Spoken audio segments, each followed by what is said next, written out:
Hi, I'm Dave Painter. We're out here in what we call the goose pasture fields, which I'll be saying a bit more about in just a moment. This is going to be our backdrop for this month's WildWatch.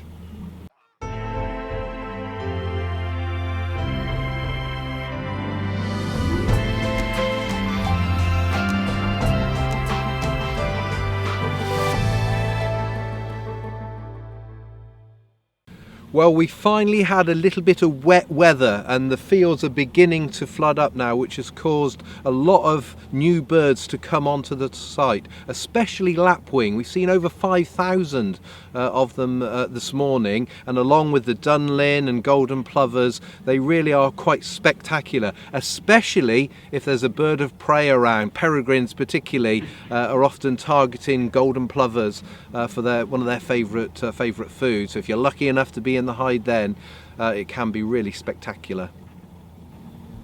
I wanted to talk to you especially about what's behind us here, the goose pasture, perhaps a rather hidden part of Slimbridge. Over the years we've learnt a lot about the requirements of the geese, and you're looking at it here.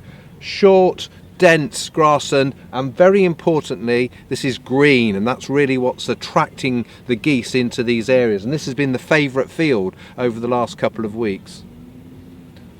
So the important features of these grasslands are that actually they're modern, intensively managed pastures. We use fertiliser on here, we use farmyard manure, we take 2 or 3 cuts of silage and we graze with cattle after that, and all that is intended to get the sward, as you see now, nice and short and dense and green, which means that our geese come and graze on these fields rather than flying away onto our neighbours' fields.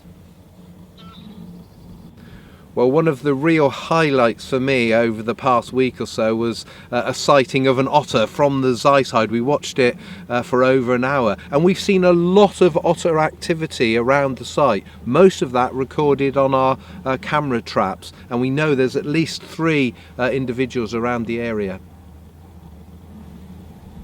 So last time I featured on WildWatch, I was telling you a little bit about the management of our collection and how we breed the tropical species during the winter time. The species we're going to look at today are the mantellas. Now they're a species of frog that comes from Madagascar. There's 16 species and 10 are known to be under threat through habitat loss and are threatened with extinction. And we keep the golden mantellas here at Slimbridge. So during the breeding season, the males will actually wrestle with other males, and they make a loud call, a chirping noise that encourages the females to come out of their hiding places, and the males will then guide them to an area where they could lay around about 20 to 60 eggs.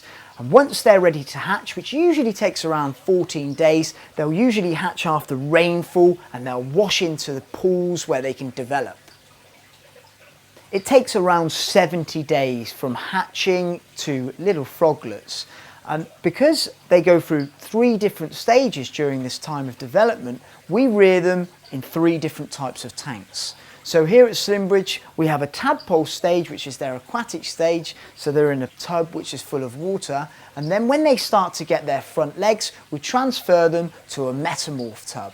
And what this tub is an incline, so the froglets can gradually come out of water as they start to lose their gills and their tails.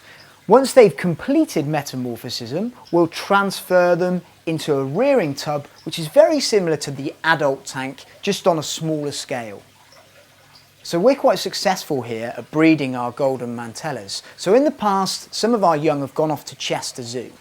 Chester Zoo are doing a project with golden mantellas in the wild in Madagascar and also in captivity. So what they've been doing is they've been injecting them with a harmless silicone gel, and this silicone gel is an identifier. With golden mantellas, they're actually quite hard to identify from the individuals because they don't have those individual markings like a lot of other animals do and other amphibians, so they can't just use photo ID. So this silicone means that they can identify the ones in captivity and also the ones in the wild. Hello and welcome to the South American pen, where this month we're going to address the balance between the decadent ducks of December by looking at some of the most interesting brown birds from around the world. The first species on today's list is the Patagonian crested duck. This beautiful bird with a blood red eye, large crest and long pintail body is regarded by many to have a bit of an attitude problem, but I'm here to dispel the myth. These birds have evolved to live in some of the harshest environments on the planet, and in order to survive, both the male and female will rear, brood and defend the young. The South Georgia pintail is possibly the most epic duck on the planet. They have evolved to live farther south than any other wildfowl species, and occupying mountainous regions in a very short summer period, they'll fight alongside the giant petrels and skuas for scavenged meat on the coastline throughout the winter. The last species for today is the Laysan teal. A 70s conservation story for WWT, this wonderful bird could possibly be referred to as the toddler of the bird world. These guys have evolved hilarious feeding methods where they will run through a wetland with their beaks open, hoping to catch brine flies. They're absolutely wonderful to watch and work with, and unfortunately they too are under threat.